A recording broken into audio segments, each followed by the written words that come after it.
Մեր խոսացածը գնահատում է։ Շատ տարբեր տեղեր։ Ցույց տվեք։ Լավ, ես հիմա չեմ ուզում բանավեճի մեջ մտնել։ Ես մեդիան եմ Սերժ Սարգսյանն ասում է 7 տարի անց այդ տխրարչակ իրադարձություններից փողոցում ամեն երկրորդ անցորդը անիծում ու հայում է այս կապիտուլյանտ իշխանություններին։ Եվ կրկին ես կարիք չունեմ սրան պատասխանելու 2026 թվականին կլինեն հերթական ազգային ժողովի ընտրությունները, ինքը եւ իր խմբակը եւ իրենց խմբակները իրենց դիրքորոշումը կհայտնեն, մենք մեր դիրքորոշումը կհայտնենք, ժողովուրդը կգնահատի, ով էր կապիտուլյանտը, ով ու մեշին էր պաչել, ով էր էշը, ով էր ավանակ։ Ընտրությունները վերջին արդյունքները Գյումրի եւ Փարագրան ում է դեպքից դες մտահոգությունները ստացվեցին ամեն դեպքում այս թիմի ընտրությունների արդյունքները դες մտահոգում է որ 26-ին կարող է եւ մարտություն կրել մեծամասնություն չլինել։ Թիմ ընտրությունների վերաբերյալ պետք է եւս մի քանի փաստ վերհիշենք, նախ ի տարբերություն Գյումրիի նախորդ ընտրությունների քաղաքացիական պայմանագիրը իրար հիշեցնում եմ նախորդ ընտրությունները տեղի էին ունեցել 2021 թվականին ազգային ժողովի ընտրություններից մի քանի ամիս անց եւ այդ 21 թվականի ընտրություններին քաղաքացիական պայմանագիր կուսակցությունը 20 քանի տոկոս էր հավաքել եւ զբաղեցրել երկրորդ տեղը 25 թվականին այսինքն վերջին ընտրություններին քաղաքացիական պայմանագիրը առաջին տեղում է իր հավաքած տոկոսներով եւ հավաքել է 36%։ Այնուամենայնիվ կանխագուշակել է ձեր հարցը, ոչ առաջին դեպքում, ոչ երկրորդ դեպքում մեծամասնություն վերցնել չի ստացվել քաղաքացիական պայմանագրին Գյումրիում եւ դա մենք ընդունում ենք իգիտություն, ինչպես իգիտություն, բայց ինչպես եւ իգիտություն ենք ընդունում ցանկացած ընտրության արդյունք իր դրական եւ բացասական կողմերով 26 թվականին մենք կրկին փորձելու ենք անել հնարավորը որպեսզի ստանանք հանրության մեծամասնության աջակցությունը։ Պարոն Ռուբինյան, իսկ Գյումրիում քանի որ վաղը ավականու արդեն անդամները ընտրելու են քաղաքապետ, կա որոշում ի վերջո առաջադրվելու է քաղաքացիական պայմանագրի թեկնածուն, նիստին մասնակցելու է ձեր ֆրակցիան այնտեղի։ Ես կարծում եմ մեր խմբակցությունը հայտարարություն կանի որոշման վերաբերյալ։ Դուք նկատի ունեք Գյումրում ավականու ֆրակցիա։ Պարոն Ռուբինյան, իսկ խմբի հրճարման հարցով։ Եթե կարող եք հարցել մենք։ Պարոն Ռուբինյան, դուք կարծում եք, որ 26 թվականին մասնակցելու եք ընտրություններին, բայց նախորդ ընտրություններին իշխող ուժը մասնակցեց անվտանգության թեզով, որ անվտանգություն կբերի խաղաղություն կբերի, դա հաջողվել է ձեզ մոտ թե ոչ, այս անգամ ինչպես եք, ինչ թեզով եք մասնակցելու, որովհետև ըստ էության ձեր համաձայնագրով խաղաղություն չեք կարողացել դեռ լիարժեք բերել։ Դե ինքներդ լավ է որ վերջում նշեցիք լիարժեք բառը, որովհետև ամեն դեպքում պետք է ֆիքսել, որ վերջին տարին իհարկե որոշ բացառություններով, բայց խաղաղ տարիներից մեկն է եղել առնվազն գետնի վրա։ Իհարկե եղել են վերջին օրերին տեսել եք եղել են որոշ իրադարձություններ, բայց ընդհանուր առմամբ կարելի է ասել ամեն հանգիստ տարիներից մեկն է եղել։ Նաև որոշակի առաջընթաց է գրանցվել խաղաղության գործընթացում, համաձայնեցվել է խաղաղության համաձայնագրի տեքստը եւ անում ենք ամեն ինչ, որպեսզի օր առաջ այն ստորագրվի։ Ինչն է լինելու ընտրություններում մեր թեզը բնականաբար միայն մի թեզ չէ, որ լինելու է կյանքի տարբեր ոլորտներին է վերաբերվելու, բայց մենք շարունակելու ենք իրական Հայաստանի գաղափարախոսության շրջանակներում շարժվել առաջ եւ առաջարկել մեր քաղաքացիներին այն լուծումները, որոնք մենք տեսնում ենք։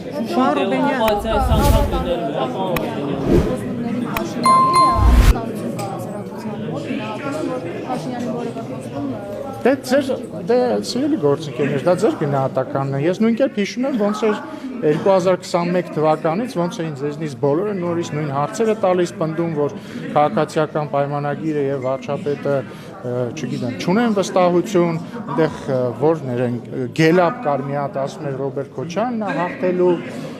բայց 2021 թվականի ընտրությունները ցույց տվեցին ժողովրդը ինչ է իրոք մտածում։ Հիմա 2026 թվականին նույնպես ընտրությունները ցույց կտան, թե ժողովուրդը ինչ է մտածում։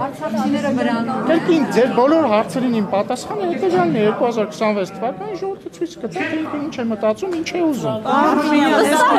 ասում, պարոն Ռուբինյան, խծաբերդում ասում են թող Խծաբերդում չէ։ Քննածախում կոնկրետ ասում է, որ թողքապահական պատգամավորները գան, մեկ օր այս գրակոչների ձայնի տակ քնեն։ Տեսենք այդ խաղաղությունը իրենց ձեռք է տալիս, դուրեկան է,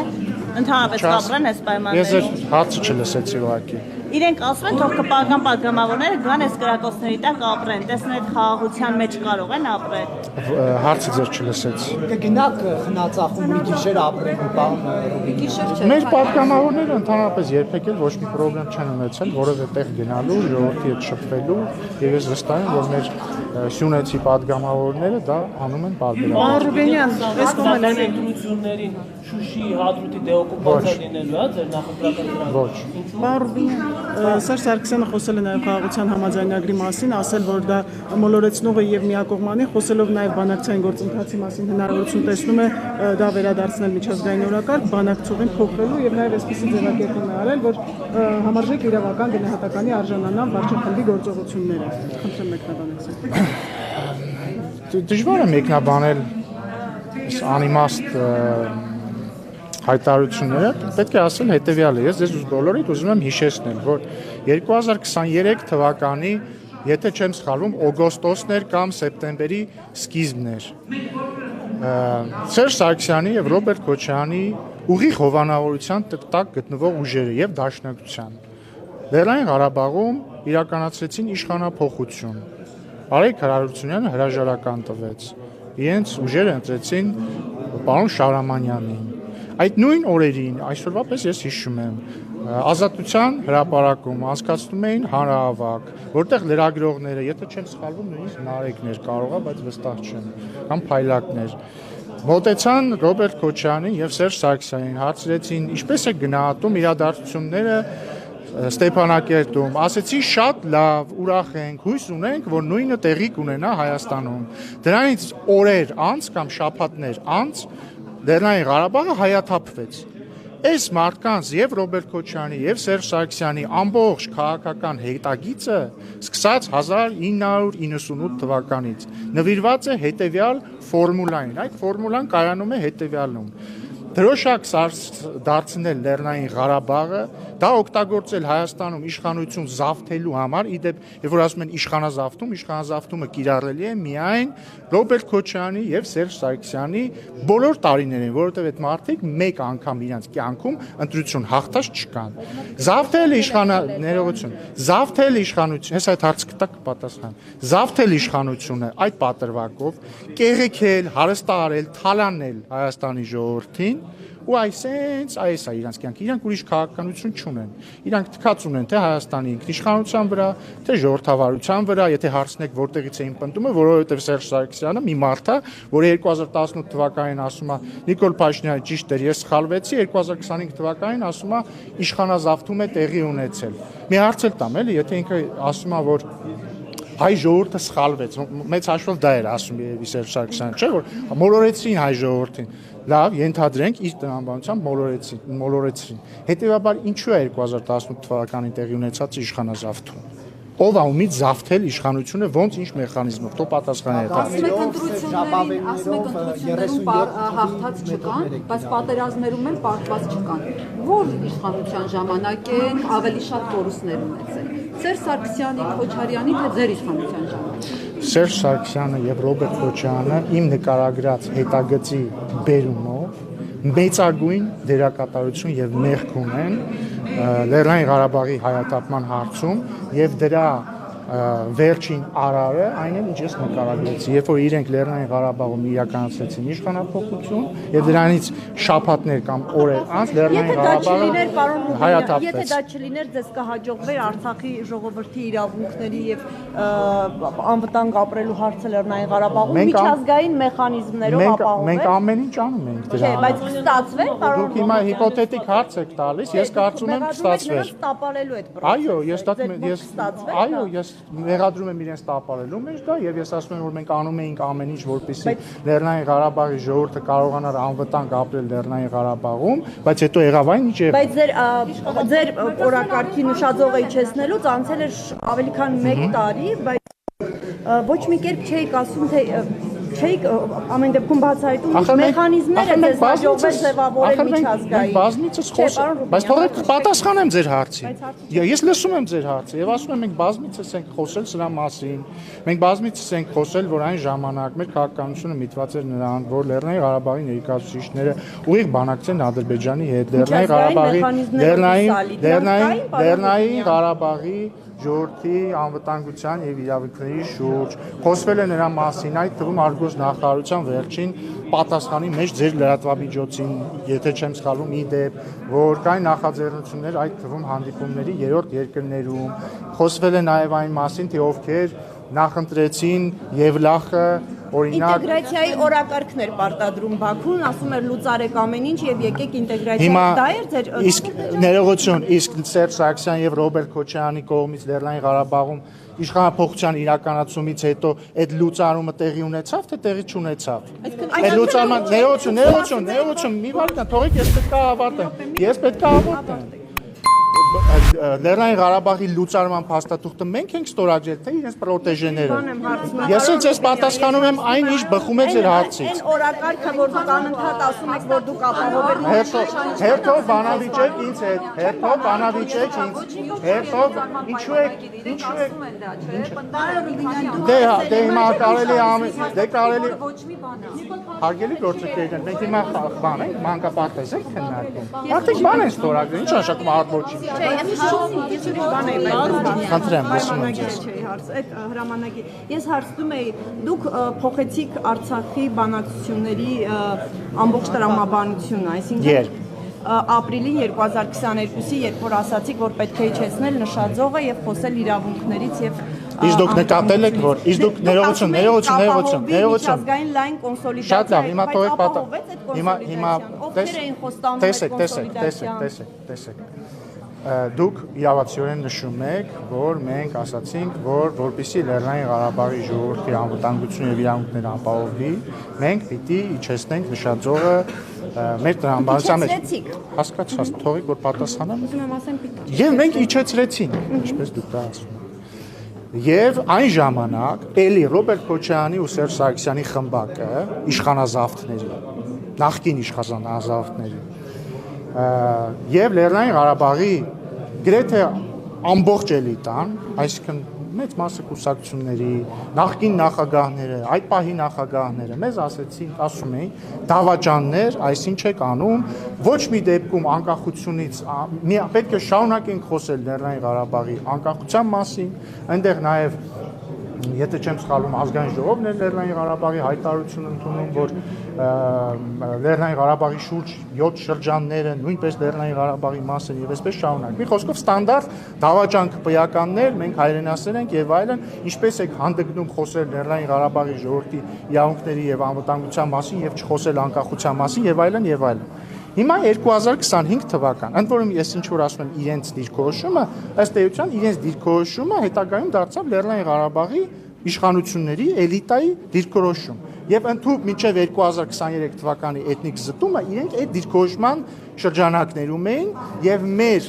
այսպես ասած իջեցված նշաձողի տրամաբանությանը դեմ էին եւ մեր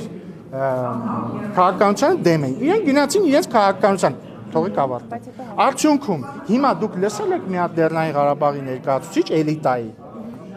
խոսի օրինակ անկախության մասին։ Իրենք խոսում են Լեռնային Ղարաբաղի ժողովրդի իրավունքների մասին։ Հիմա ներողություն։ Այսինքն, երբ որ Լեռնային Ղարաբաղի ժողովուրդը այնտեղ էր եւ մենք առաջարկում էինք խոսել դրա մասին,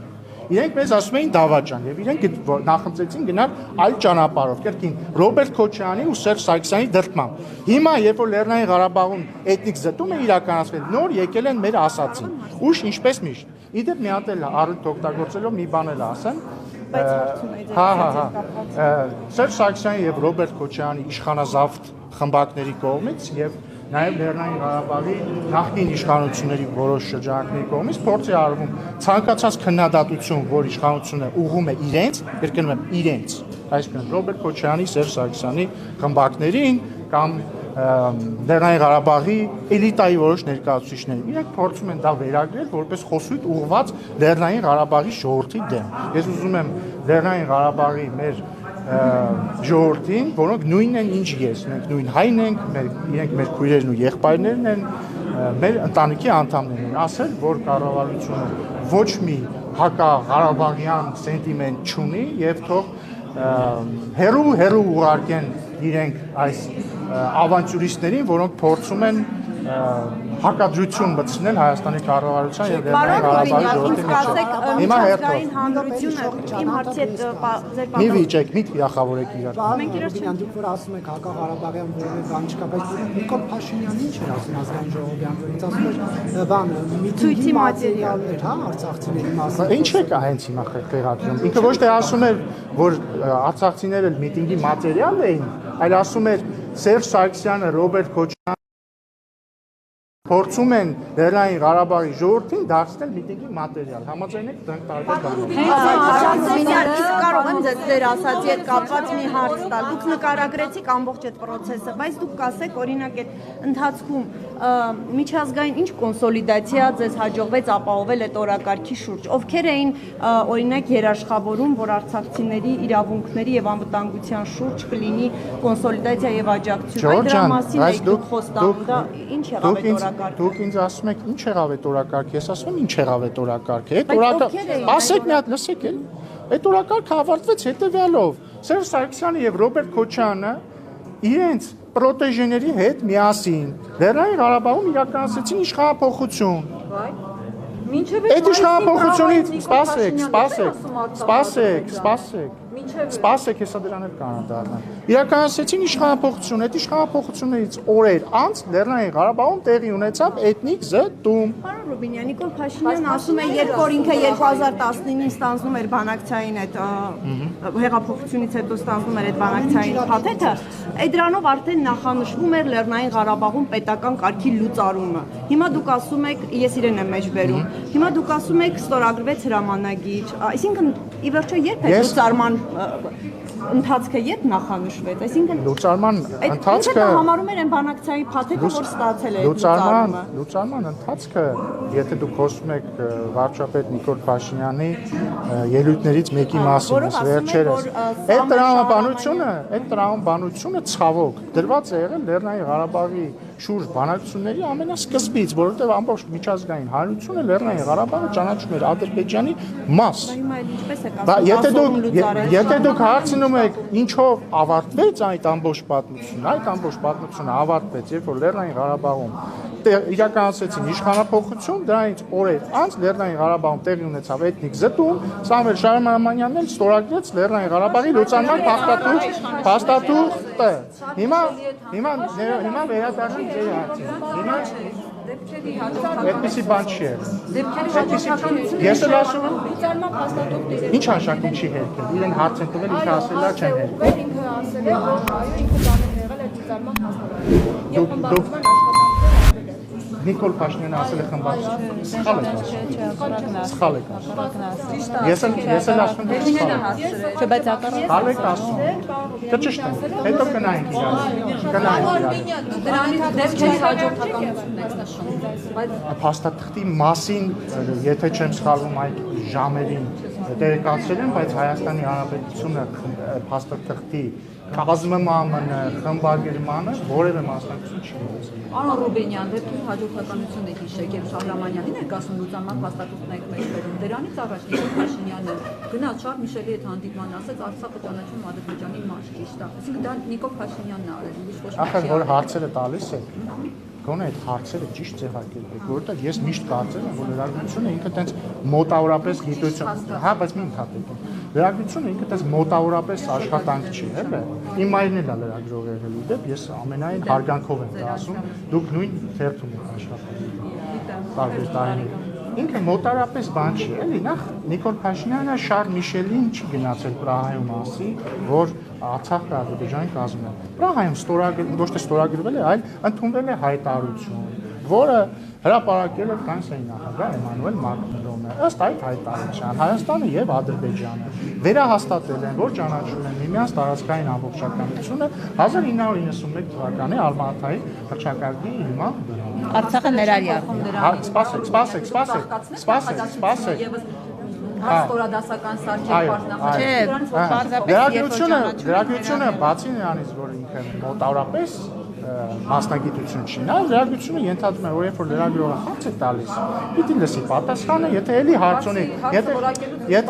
եթե լսի պատասխանը, եթե բավարարված չլինի, տրեյնինգ չէ, բայց ես իմ մտքերն եմ արտահայտում, կարծում եմ իրավունք ունեմ։ Դա ոչ թե գիտելիք է, այլ պարզ երևի գիտակցություն, գուցե ֆայն, բայց հա ինչ է ենթադրում նաև լրագրություն, որ հարց եք տալիս, լսեք ինչև վերջ, եթե չի բավարարի ճշտելու բան ունենաք, մի հատ է հարց կտակ, մի հատ է կպատասխանի։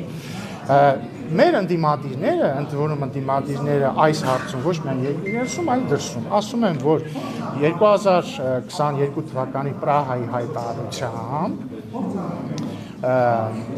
հնարավորությունից զրկվեց ռուս խաղաղապահ զորախումբը որևէ բան անելու Լեռնային Ղարաբաղում եւ հետեւաբար դրա պատճառով 2023 թվականին ոչինչ չարեց։ Ես ուզում եմ հիշեցնել, որ Պրահայի հայտարարությունը ընդունվել է 2022 թվականի հոկտեմբերին, իսկ Փարուխի, Խծաբերդի եւ այլ դեպքեր, իսկ հիշեցնում եմ ինչ դեպքեր են, երբ որ ադրբեջանական զինված ուժերը օրինակ գրավեցին Խծաբարը գյուղը վերցրեցին վերահսկողության տակ, մինչև այդ վերահսկողության տակ էր դրանից հետո Ադրբեջանը։ Նույնիսկ Փարուխը դրանք տեղի էին ունեցել 2022 թվականի հոկտեմբերից առաջ, հետևաբար ասել, որ ռուս զորախումբը, այո, ինչ որ հայտարարության պատճառով էր, որ չմիջամտեց, հաստագրված է, որ այդպես չէ, հաջորդը 2022 թվականի Պրահայի հայտարարությունից հետո, եթե չեմ սխալվում, 2023 թվականի սկզբներին էր, հունվարին կամ 22-ի վերջերին, ընդունվել է այլ եռակողմ հայտարարություն ևս Սոչիում, ժամկետը կարող սխալ ասեմ, բայց 22 նոյեմբեր, մեկ ամիս անց, որը ստորագրել են Հայաստանի վարչապետը, Ադրբեջանի նախագահ եւ Ռուսաստանի նախագահ, որում նշվում է, որ կողմերը վերահաստատեցին ռուս խաղաղապահ զորակազմի անհրաժեշտությունը եւ կարեւորությունը։ Հետեւաբար փաստարկը, որ Պրահայի հայտարարությամբ որևէ բան էր փոխվել Լեռնային Ղարաբաղի ռուս խաղաղապահների որևէ ֆունկցիայում, հա, հիշում եմ, որևէ ֆունկցիայում, հիշում եմ, որովհետեւ դուք հարցը տալիս եք Պրահայի հայտարարության մասին, ես ուրիշ տեղ չեմ տանում, դուք հարց տվեցիք, փորձելով ձեր հարցը կապել, հարցով կապել Պրահայի հայտարարությունը էթնիկ զտման հետ, ես էլ ձեզ ասում եմ, թե որն է կապը իրականում։ Մի վայրկա, ես հիմա այս հարցի կպատասխանեմ, հաջորդում ձեր հարցի կպատասխանեմ։ Եվ հետևաբար Պրահայի հայտարարությունը որևէ կերպ որևէ բան չէր փոխել ոչ ռուս խաղաղապահ զորակազմի ֆունկցիաներում, ոչ կարգավիճակում, ոչինչում։ Էլ չեմ ասում, որ նոյեմբերի հայտարարության համաձայն ռուս խաղաղապահ զորակազմի գոյությունը եւ ներկայությունը Լեռնային Ղարաբաղում պայմանավորված չէր ոչ Լեռնային Ղարաբաղի այս կամ այն կարգավիճակով, ոչ Հայաստանի եւ Ադրբեջանի այս կամ այն դիրքորոշմամբ այս կամ այն հարցի շուրջ, այլ ձևով սպիտակին դրված էր, որ 5 տարով է այնտեղ երկարաձգմամբ, եթե կողմերից որևէ մեկը 6 ամիս առաջ չի ասում ոչ։ Ձեր ասածը, որ Նիկոլ Փաշինյանը ասում է 86600 քառակուսի կիլոմետր ճանաչում եմ Ադրբեջանի, ոչ մի բան իրենից չէր ներկայացնում հայտարարությունը։ Լսում եք։ Ես ասում եմ ձեր հարցի համատեքստը հետևյալն է։ Ձեր հարցի համատեքստը ասում է, որ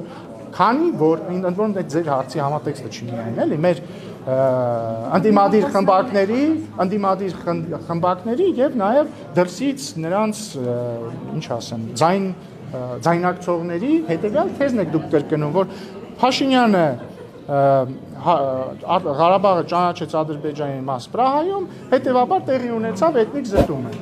Այն փաստը, որ ռուս խաղաղապահ զորակազմը այնտեղ էր եւ ոչինչ չարեց չնայած պիտի անեն, ոչ մեկի չի հետաքրքրում։ Այն փաստը, որ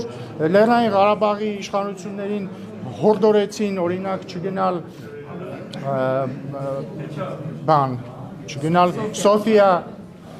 կամ Բրատիսլավա։ Բայց ասեն ադրբեջանցիները գնալ են եւ լավ, դա ոչ մեկին չի հետաքրքրվում։ Ներողություն։ Այն փաստը, որ Լեռնային Ղարաբաղի էլիտան մեզ ասում էր դավաճաններ, այսինչ եք անում, բայց ի վերջո իրենց ներկայացուցիչը ստորագրեց Լեռնային Ղարաբաղի լուծարումը, դա ոչ մեկի չի հետաքրքրում։ Պարոն Ռուբեն, 10 օրվա իշխանությանն եք մեղադրում, դեր ամբողջ քաղաքական Ես 10 օրվա իշխանություն չեմ մեղադրում, դրա համար ասում եմ Լեռնային Ղարաբաղի քաղաքական էլիտան։ Պարոն Ռուբենյան, որ ասում եք չգնացին այ Եվրոպայում բանակցել, այ դուք ինչ եք անում, որ Արցախի իշխանությունները կարողանային հաղթահարել Մոսկվայից եկող ճնշումները եւ կարողանային գնալ Եվրոպայում բանակցելու, որովհետեւ այ շրջանում մեծ ճնշում է եղել։ Բայց այդ պնդումը որտեղից է կանում։ Ես ոչ հաստատում եմ, ոչ հերքում եմ, բայց եթե Արցախի գործիչներն են հայտարարում, խնդրում իրենց հարցրեք, թող հրապարակայնորեն հայտարարեն, իմանանք դա ինչ ճշմարիտ է։ Արցախի հանրային քաղաքական գործիչները, ովքեր կաշկանդված չեն խոսելու, դեռ խնդրում եմ այդ թվում Լեռնային Ղարաբաղի հենց այն պաշտոնյաներից հրապարակային հարցեր, որոնք այդ պահին պաշտոնյա են։ Խնդրում հարցրեք, ինձ էլ հետաքրքիր հրապարակայինորեն ինչ կասի։ Պարոն Ռուբենյան, Սարգսյանը ասում է նաև, որ իշխանափոխություն անել, կարևոր կետերից մեկը դիվանագիտական նոր կորպուսի ձևավորումն է, որ պետք է տարբերակեն դաշնակիցներին գործընկերներից։ Ինչ նկատի ունեք։ Չգիտեմ, երևի նկատի ուներ, որ օրինակ Էդգար Ղազարյանի պես հանճարեղ դիվանագետին պետքա նորից դեսպան նշանակեն, տենց էլի, Փեսուն երևի նորից դեսպան կնշանակի, այդ տիպի էլի։ Պարոն Ռուբենյան, Անընդհատ ասում եք, որ նախկինները եղել են իշխանազավթներ եւ Լեռնային Ղարաբաղի հարցը օգտագործել են իշխանությունը պահելու համար։ Նախկինների օրոք Արցախը եղել է հայկական, հիմա մենք Արցախ չունենք եւ հարցը ով է հիմա դավաճանը, կապիտուլյանտը, հողատու։ Ինչ եք ուզում ձեր հարցին պատասխանել։ Ասեք ով է։ Անիմաստ, այսինքն էլի հիմա որ էլի ասեմ, որ ես կարծում եմ, որ լրագրությունը հանրությանը ինֆորմացիա փոխանցելու համար է եւ ոչ ակտիվիզմով զբաղվելու, կասեք թիրախավորում եք մեզ։ Ես հիմա ասում եմ, ես ընդհանրապես տրամաբանությունը կհուշեր, որ պետք է ասեմ դավաճաններ են իրան, կապիտուլյանտներ են իրան, հողատուներ են իրան, բայց քանի որ ես ընդհանրապես դեմ եմ նրան նման խոսույթ օգտագործելուն, չէ, ներողություն, բայց քանի որ ես դեմ եմ նրան նման խոսույթ օգտագործելուն, ես պետք է ասեմ, կրկնեմ իմ ասածը, որ Ռոբերտ Քոչարյանի ու Սերժ Սարգսյանի իշխանազավթ խմբակների ամբողջ քաղաքական հետագիծը հետևյալն է օգտագործել Լեռնային Ղարաբաղի հարցը Հայաստանում իշխանությունը զավթելու եւ պահելու համար եւ թալանել երկիրը։ Էսա ու իրանք եթե ասում են հողատու, թող հարց տան իրանք, եթե իրանք համարում են, որ օրինակ Լեռնային Ղարաբաղը հայրենիքը, որը հանձնվել է, ինչու են իրենք բանակցում, օրինակ Ջաբրայելի եւ Խարվաճարի հանձնման շուրջ, արդյոք իրենք հողատու էին, կապիտուլյանտ էին, հաջորդ հարցը տամ, իրենց պրոտեժեները Լեռնային Ղարաբաղում բառից բուն իմաստով ստորագրել են Լեռնային Ղարաբաղի լուծարման փաստաթուղթ, իրենք կապիտուլյանտ են, ու ընդհանրապես, երբ որ իրենք Հայաստանի ներքաղաքական դաշտում արդարացնում են ցանկացած երրորդ ուժի ու մեղադրում են ամեն ինչում Հայաստանին, ոչ միայն Հայաստանի կառավարությանը։ Ես նույնիսկ հիշում եմ, որ Սերժ Սարգսյանը, ձեր սիրելի, 2021 թվականին հանրային հարցազրույցում Հայաստանին մեղադրում էր Գյանջայի քաղաքացիական